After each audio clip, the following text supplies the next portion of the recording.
Olá, graça e paz em nome de Jesus. Estamos no 84º dia do projeto Conheça a Sua Bíblia. Sigamos com perseverança até o final. 1 Reis 8. Salomão leva a arca para o templo. Então Salomão congregou os anciãos de Israel, todos os chefes das tribos, os príncipes das famílias dos israelitas, diante de si em Jerusalém, para levarem a arca da aliança do Senhor da cidade de Davi, que é Sião, para o templo. Todos os homens de Israel se congregaram junto ao rei Salomão na ocasião da festa, no mês de Etanim, que é o 7º. Quando todos os anciãos de Israel chegaram, os sacerdotes pegaram a arca do Senhor e a levaram para cima, com a tenda do encontro e com os utensílios sagrados que nela havia. Os sacerdotes e levitas é que levaram tudo isso para o templo. O rei Salomão e toda a congregação de Israel, que se havia reunido diante dele, estavam todos diante da arca, sacrificando ovelhas e bois, que, de tão numerosos, não se podiam contar.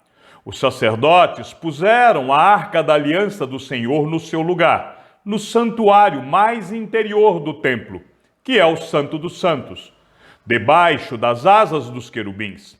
Pois os querubins estendiam as asas sobre o lugar da arca e do alto cobriam a arca e os seus cabos. Os cabos sobressaíam tanto que suas pontas eram vistas do santo lugar diante do Santo dos Santos. Porém, de fora não podiam ser vistos, e ali estão até o dia de hoje. Nada havia na arca, a não ser as 2 tábuas de pedra que Moisés havia colocado ali em Horebe, quando o Senhor fez aliança com os filhos de Israel, ao saírem da terra do Egito. Quando os sacerdotes saíram do santuário, uma nuvem encheu a casa do Senhor, de maneira que os sacerdotes não puderam permanecer ali para ministrar por causa da nuvem, porque a glória do Senhor encheu a casa do Senhor. Então Salomão disse: O Senhor declarou que habitaria em trevas espessas. Na verdade, edifiquei uma casa para a tua morada, lugar para a tua eterna habitação. Salomão fala ao povo. Depois, o rei voltou o rosto e abençoou toda a congregação de Israel, que se mantinha toda em pé. Salomão disse: Bendito seja o Senhor, o Deus de Israel, que falou pessoalmente com Davi, meu pai, e pelo seu poder cumpriu o que prometeu, dizendo: Desde o dia em que tirei o meu povo de Israel do Egito, não escolhi cidade alguma de todas as tribos de Israel para edificar um templo, a fim de ali estabelecer o meu nome. Porém, escolhi Davi para governar o meu povo de Israel. Também Davi, meu pai, havia proposto em seu coração edificar um templo ao nome do Senhor, o Deus de Israel. Porém, o Senhor disse a Davi, meu pai: Você fez bem quando resolveu em seu coração edificar um templo ao meu nome. Todavia, não será você quem edificará esse templo. O seu filho, que descenderá de você, ele o edificará ao meu nome. Assim, o Senhor cumpriu a palavra que tinha dito, pois me levantei em lugar de Davi, meu pai, e me assentei no trono de Israel, como o Senhor havia prometido, e edifiquei o templo ao nome do Senhor, o Deus de Israel. E nele preparei um lugar para a arca, em que estão as tábuas da aliança que o Senhor fez com os nossos pais, quando os tirou da terra do Egito. Salomão ora a Deus. Salomão se pôs diante do altar do Senhor, na presença de toda a congregação de Israel, estendeu as mãos para os céus e disse: Ó Senhor, Deus de Israel, não há outro Deus como tu, em cima nos céus, nem embaixo na terra. Tu guardas a aliança e a misericórdia aos teus servos, que de todo o coração andam diante de ti. Cumpriste para com o teu servo Davi, meu pai, o que lhe prometeste. Pessoalmente o disseste, e pelo teu poder o cumpriste, como hoje se vê.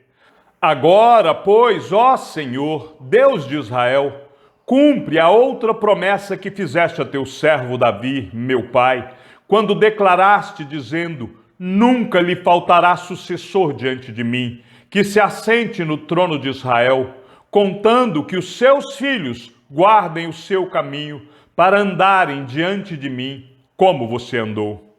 Agora também, ó Deus de Israel, que se cumpra a palavra que disseste a teu servo Davi, meu pai. Mas será que, de fato, Deus poderia habitar na terra? Eis que os céus e até o céu dos céus não te podem conter, muito menos este templo que eu edifiquei.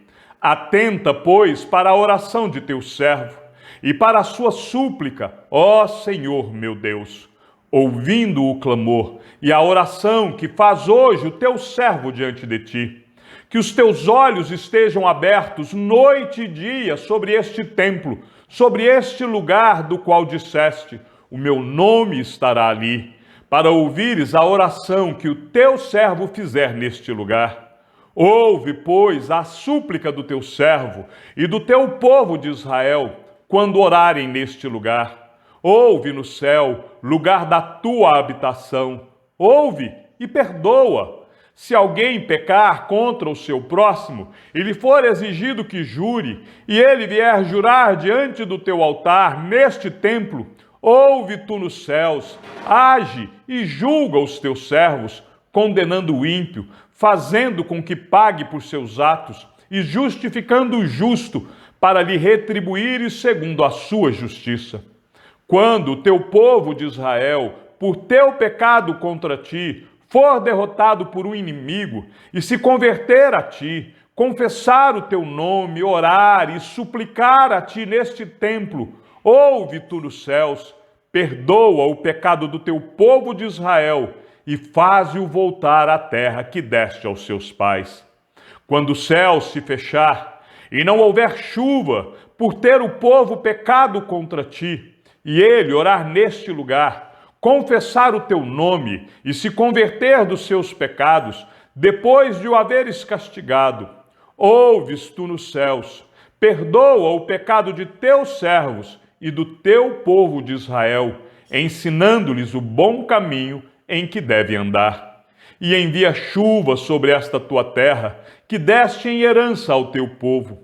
Quando houver fome na terra ou peste, quando houver crestamento ou ferrugem, gafanhotos e larvas, quando inimigos cercarem as cidades do país, ou houver alguma praga ou doença, toda oração e súplica que qualquer homem ou todo o teu povo de Israel fizer, conhecendo cada um a ferida do seu coração e estendendo as mãos na direção deste templo, ouve tu nos céus, lugar da tua habitação, perdoa, age e dá a cada um segundo todos os seus caminhos, visto que lhe conheces o coração, porque tu, só tu, és conhecedor do coração de todos os filhos dos homens, para que te temam todos os dias que viverem na terra que deste aos nossos pais.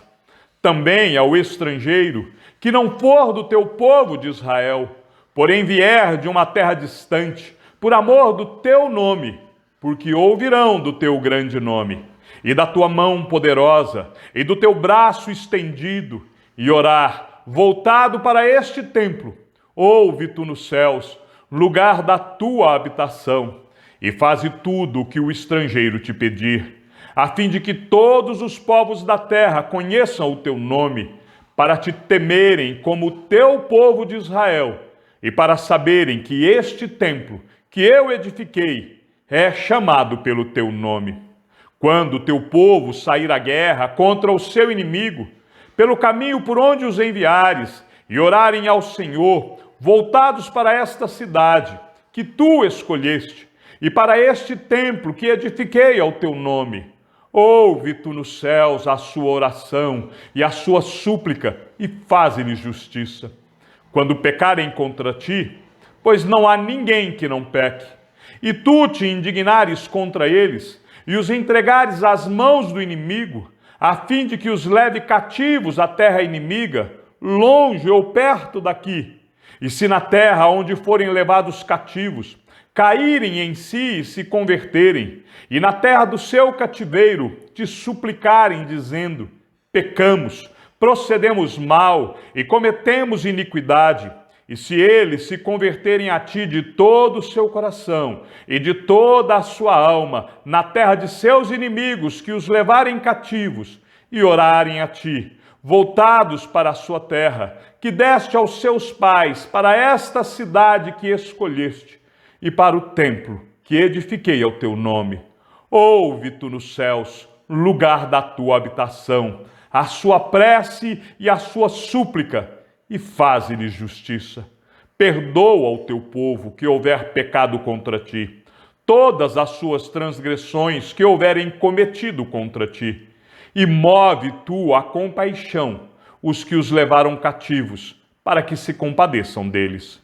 Porque é o teu povo e a tua herança, que tiraste da terra do Egito, do meio da fornalha de ferro, para que os teus olhos estejam abertos à súplica do teu servo e à súplica do teu povo de Israel, a fim de os ouvires em tudo que clamarem a ti. Pois tu, ó Senhor Deus, os separaste dentre todos os povos da terra, para serem a sua herança, como falaste por meio do teu servo Moisés, quando tiraste do Egito os nossos pais.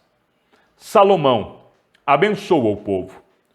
Quando Salomão acabou de fazer ao Senhor toda esta oração e súplica, ele se levantou de diante do altar do Senhor, onde tinha se ajoelhado com as mãos estendidas para os céus. Ele se pôs em pé e abençoou toda a congregação de Israel em alta voz, dizendo: bendito seja o Senhor, que deu repouso ao seu povo de Israel, segundo tudo que havia prometido. Nenhuma só palavra falhou de todas as boas promessas que fez por meio de Moisés, seu servo.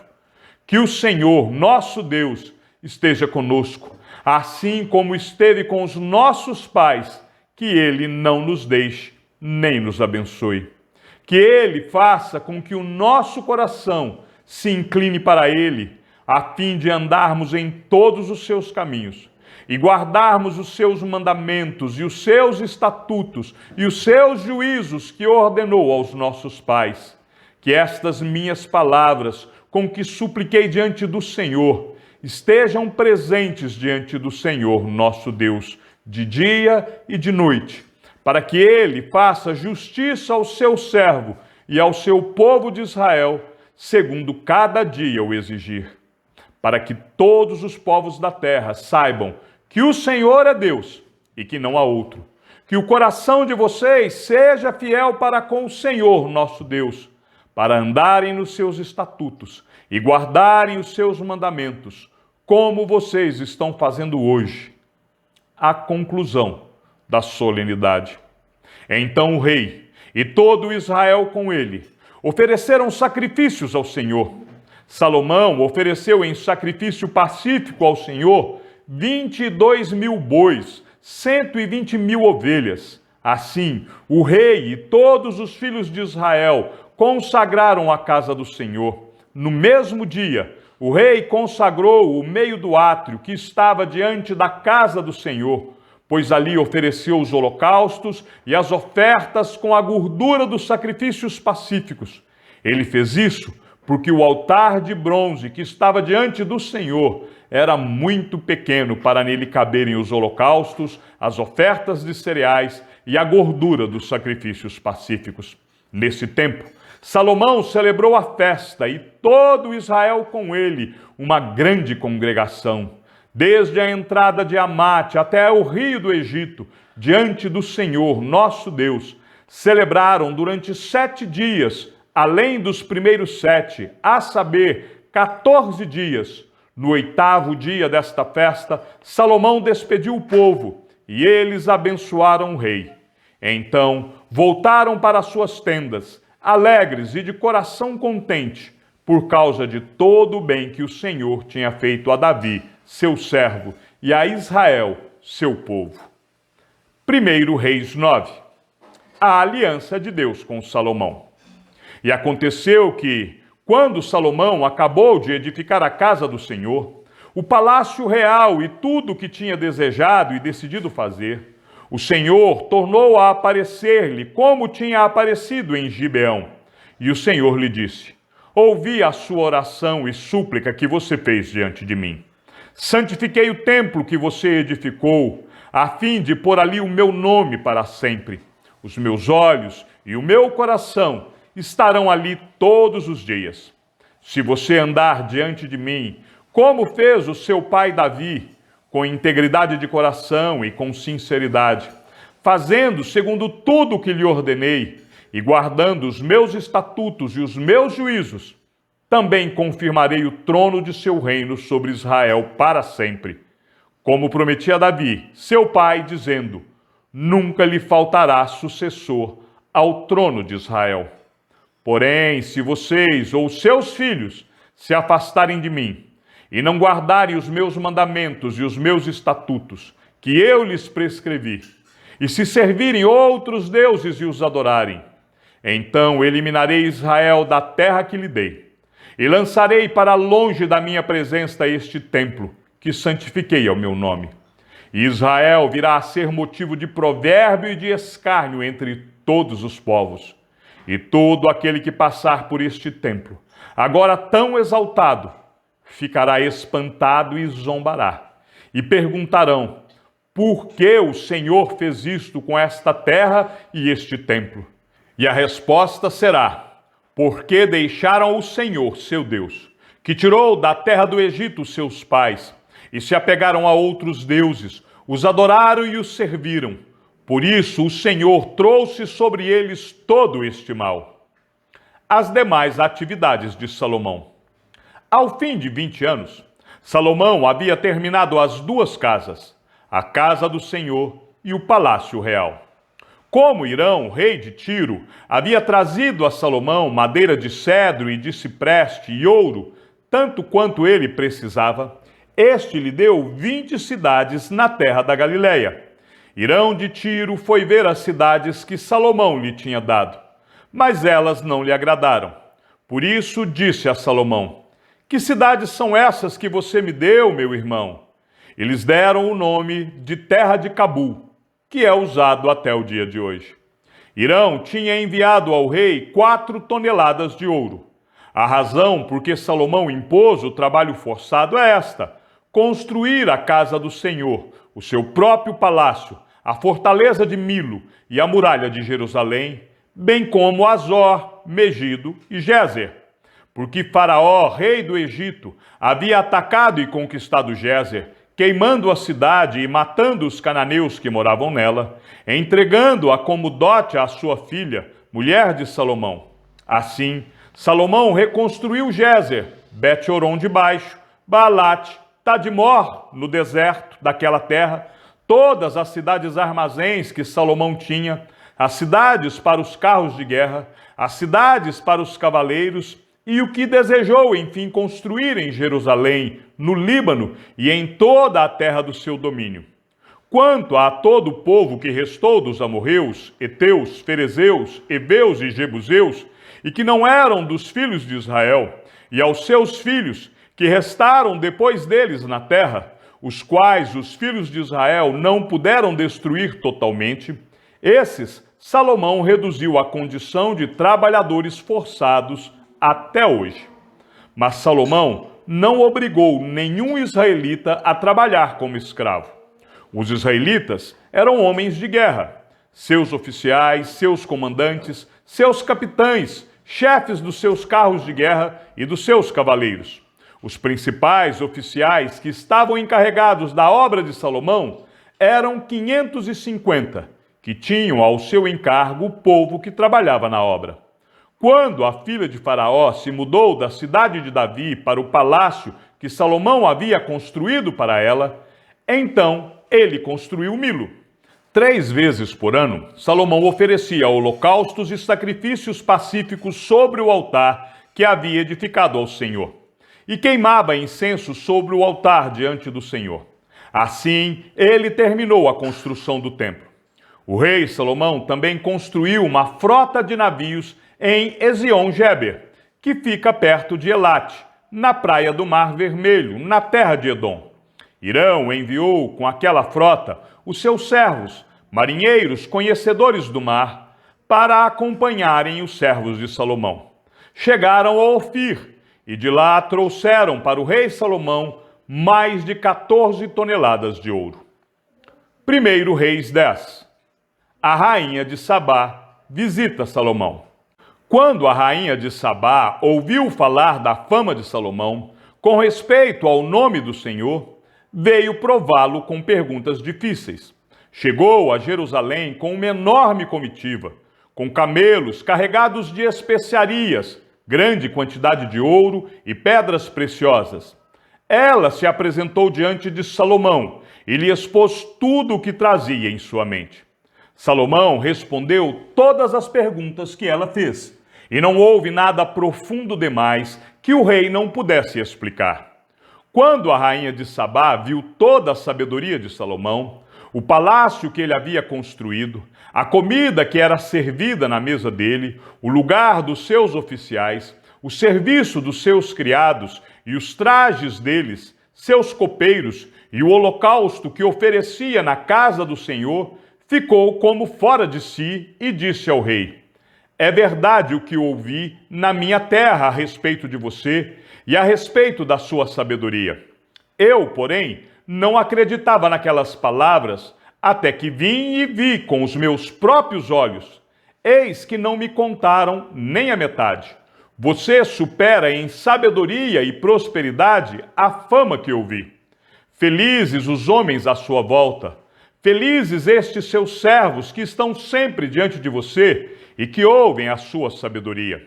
Bendito seja o Senhor, seu Deus, que se agradou de você e o colocou no trono de Israel. O Senhor ama Israel para sempre e por isso ele o constituiu rei, para que você execute o juízo e a justiça. Ela entregou ao rei 4 toneladas de ouro, grande quantidade de especiarias e pedras preciosas. Nunca mais veio especiaria em tanta abundância, como a que a rainha de Sabá ofereceu ao rei Salomão.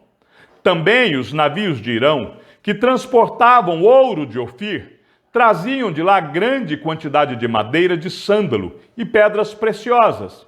Desta madeira de sândalo, o rei mandou fazer corrimões para a casa do Senhor e para o palácio real, bem como harpas e liras para os cantores. Tal madeira nunca se havia trazido para ali, nem se viu mais semelhante madeira até o dia de hoje. O rei Salomão deu à rainha de Sabá tudo o que ela quis e pediu, além de tudo o que lhe deu por sua generosidade real. Então ela voltou e foi para a sua terra, ela e os seus servos. As riquezas de Salomão. O peso do ouro que se trazia a Salomão a cada ano era de cerca de 23 toneladas, além do que entrava dos vendedores e dos negociantes, de todos os reis da Arábia e dos governadores da terra.